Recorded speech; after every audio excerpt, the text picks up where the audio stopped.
एक बार भगवान विष्णु जी शेषनाग पर बैठे बैठे बोर हो गए और उन्होंने मन में धरती पर घूमने का विचार किया। वैसे भी कई साल बीत गए थे धरती पर आए और वह अपनी यात्रा की तैयारी में लग गए। स्वामी को तैयार होता देखकर लक्ष्मी माँ ने पूछा, स्वामी आज सुबह सुबह कहाँ जाने की तैयारी हो रही है? विष्णु जी ने कहा है लक्ष्मी, मैं धरती लोक पर घूमने जा रहा हूँ।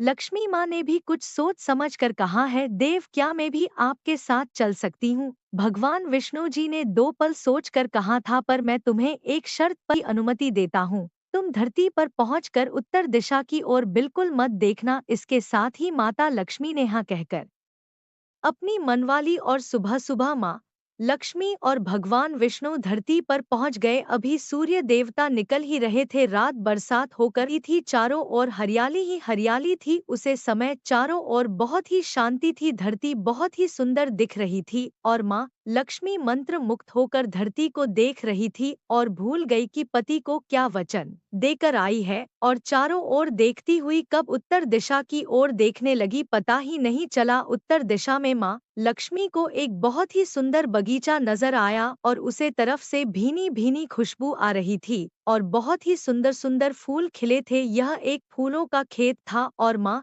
लक्ष्मी बिना सोचे समझे उसे खेत में गई और एक सुंदर सा फूल तोड़ लाई। लेकिन ये क्या, जब माँ लक्ष्मी भगवान विष्णु के पास वापस आए तो भगवान विष्णु की आंखों में आंसू थे और भगवान विष्णु ने माँ लक्ष्मी को कहा कि किसी के बिना पूछे कुछ भी नहीं लेना चाहिए और साथ ही अपना वचन भी याद दिलाया। माँ लक्ष्मी को अपनी भूल का उन्होंने भगवान विष्णु से इस भूल की भगवान विष्णु ने कहा कि तुमने जो भूल की है उसकी सजा तुम्हें जरूर मिलेगी। जी माली के खेत से तुमने बिना पूछे फूल तोड़ा है, यह एक अब तुम 3 साल तक माली के घर नौकर बनकर रहो, उसके बाद मैं तुम्हें वैकुंठ में वापस बुलाऊंगा। माँ लक्ष्मी ने चुपचाप सर झुकाकर हाँ कर दी और माँ लक्ष्मी एक गरीब औरत का रूप धारण करके उसे खेत के मालिक के घर गई। घर क्या, एक झोपड़ा था और मालिक का नाम राजू था। राजू की बीवी, 2 बेटे और 3 बेटियां थी। सभी उसे छोटे से खेत में काम करके किसी तरह से गुजारा करते थे। माँ लक्ष्मी जब एक साधारण और गरीब औरत बनाकर जब राजू के झोपड़े पर गई तो राजू ने पूछा, बहन तुम कौन हो और इस समय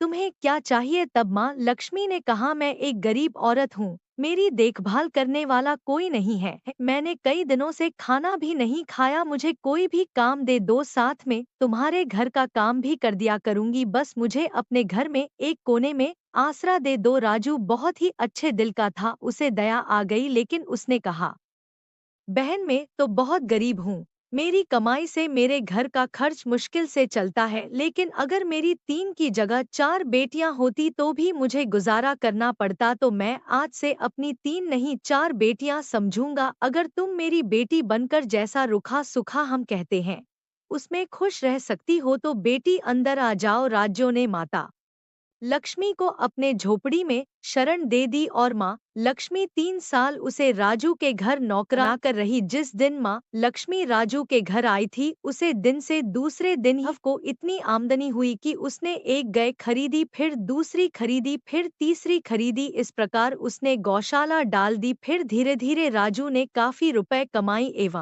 एवं जमीन खरीद ली, एक बड़ा घर भी बना लिया। राजू हमेशा सोचता था है, इस बेटी के आने के बाद मेरी किस्मत बदल गई। 3 साल बीत गए, लक्ष्मी अब भी राजू के खेत पर नौकरानी बनकर काम कर रही थी। एक दिन राजू अपने खेतों से काम करके घर आया तो उसने अपने घर के पास द्वार पर एक देवी के रूप में गहनों से लदी एक औरत को देखा। जब राजू ने उसे ध्यान से देखा तो पहचान गया, यह तो मेरी मुंह बोली बेटी है। यह देखकर उसे सब माजरा समझ में आया और वह माँ लक्ष्मी के चरणों में गिरकर माफी मांगने लगा, कहने लगा, माँ मुझे माफ कर दो, मैं आपको पहचान नहीं सका, मुझे बहुत ही बड़ी भूल हो गई है, मैंने आपसे खेतों में और अपने घर में काम करवाया, मुझे बहुत बड़ा अपराध हो गया। अब माँ लक्ष्मी मुस्कुराई और बोली, राजू तुम बहुत ही अच्छे और दयालु व्यक्ति हो, तुमने मुझे अपनी बेटी की तरह रखा, अपने परिवार के सदस्य की तरह से रखा, बदले में तुम्हें वरदान देता हूँ कि तुम्हारे पास कभी भी धन, धान्य एवं खुशियों की कभी कमी महसूस नहीं रहेगी। तुम्हें सारे सुख मिलेंगे, इसके तुम हकदार हो। और माँ अपने स्वामी के द्वारा भेजे गए रथ में बैठकर बैकुंठ में चली गई। दोस्तों, कहानी अगर अच्छी लगी हो तो लाइक एवं सब्सक्राइब जरूर करें एवं अपने दोस्तों को शेयर करना ना भूलें। हम आपके लिए इसी प्रकार धार्मिक ग्रंथ से